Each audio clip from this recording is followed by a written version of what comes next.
Hello guys! Hello Leo! Welcome dito sa aking channel, Kapalaran 888. Welcome! Alamin natin kung anong messages, vibration, gabay energy para sa lahat ng Leo. So this tarot reading is all about Archangel Michael guidance or message para sa inyo, Leo. Okay, yung message from Archangel Michael dito is admit the truth to yourself and act accordingly. So, dito sinasabi na kailangan mo daw, Leo, na tanggapin yung katotohanan sa sarili mo and act accordingly. Diba? So, hindi yung, like for example, may acceptance tayo sa salita lang, tapos yung gawa natin, hindi natin matanggap. Parang ganun. So, kailangan mong magpakatotoo sa sarili mo and then, yung actions mo is dapat resonated sa kung ano yung sinasabi mo or iniisip mo.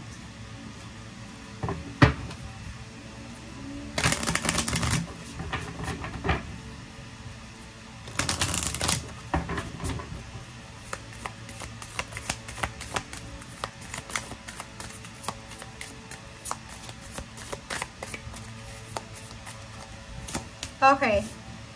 Love where you are. Number 24, 6. So, sinasabi sa'yo dito, Leo, na yun nga, gamitin natin yung pagiging sensitive natin. Maging sensitive tayo sa mga tao sa paligid natin.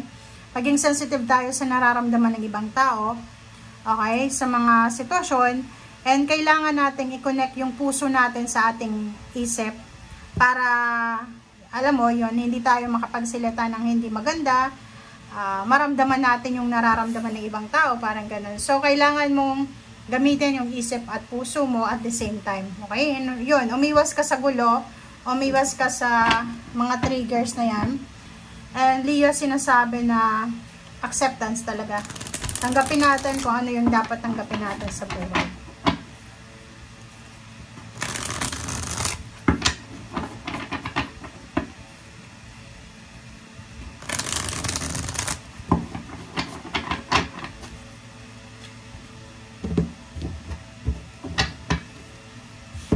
Okay.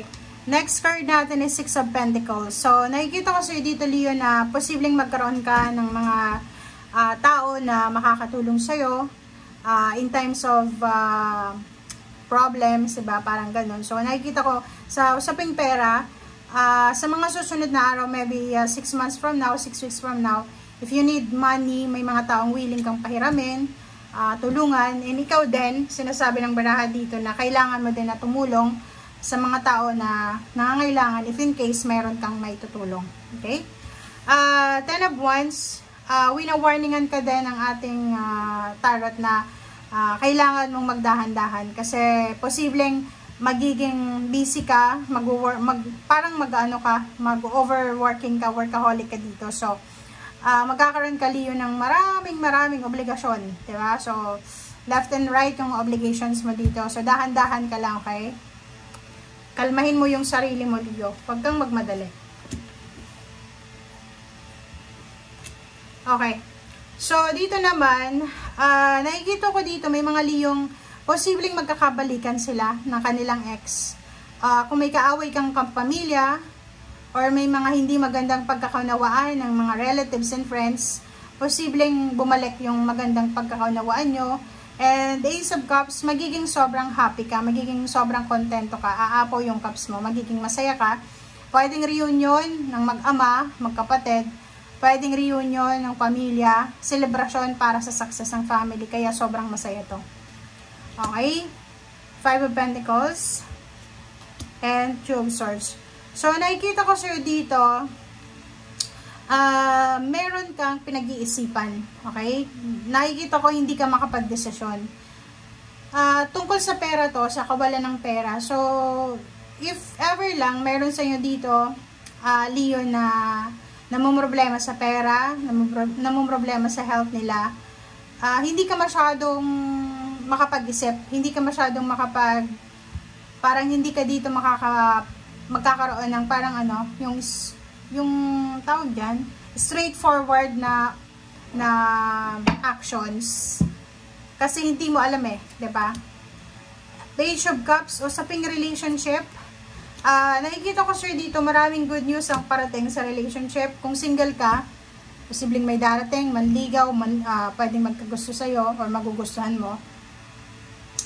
Kung ikaw naman ay in a relationship na, maraming magandang pangyayari sa buhay mo ang darating. Okay? Pwedeng magkaroon ka ng offer ng bagong trabaho, kung business person ka, may business offer, mga bagong pagkakakitaan ito. Okay, ang ganda, di ba? Next is King of, di ba? So, it's confirmation. So, Leo, single, married, in a relationship, live-in partner, never been married. Ang good news na pwedeng dumating sa'yo is new love life, offer ng love, offer ng money. May mga tao dito na posibleng mag-offer sa'yo ng pwedeng pagkakitaan. And King of Pentacles, yung King of Pentacles dito ay yung King of Pentacles dyan ay posibleng yung lump sum of money. Okay? Mahahawakan mo yung lump sum of money. Okay? So, nakikita ko sir dito na yung King of Pentacles dito is sinasabi na accumulation of wealth to. Wealth gain or prosperity, money gain, parang ganun. So, pwedeng makaipon ka ng pera, pwede din na tumaas yung sweldo mo, pwede yung offer na business dito sa'yo is malaking halaga siya. Pwede din na yung manliligaw mo dito, kung babae ka, ay hindi lang love yung ino-offer sa'yo, kundi lump sum of money. Parang gano'n. King of Swords, so nakikita ko sa'yo dito na sobra-sobra yung plano mo para sa future mo. Nakikita ko sa'yo dito yung celebration, Leo. So, you will celebrate life, happiness, success. King of Wands, trabaho talagang yun, no?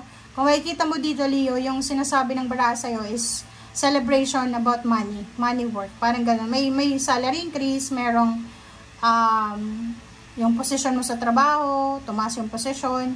Meron din na pwedeng mga business nyo na biglang diba? Parang dadami yung mga customers nyo, yung kliyente nyo, parang gano'n. So, meron din ng mga dagdag branches. So, nakikita ko sa inyo dito yung King of Wands nyo, solid yung foundation ng work mo or yung career.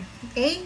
And sa relationship din maganda. So, hindi lang pala pera. So, overall, yung message ng bara sa'yo is emotional, financial contentment, emotional, financial freedom. Parang ganun. So, marami kang isi-celebrate, hindi dahil sa relationship, kundi dahil sa pera. So, nakikita ko sa'yo dito, yung pagiging workaholic mo naman is may rason ka kung bakit ka workaholic. Which is tama naman, diba? Nakikita ko din yung iba sa inyo dito na tuloy-tuloy yung takbo ng buhay nyo. Parang 360 degrees na swift, 'di ba? Yung parang magbabago bigla yung takbo ng buhay, financial and emotional mo. Makaka-recover ka sa lahat ng dapat may recover sa buhay mo, emotional man or financial. Okay? Thank you guys. Bye!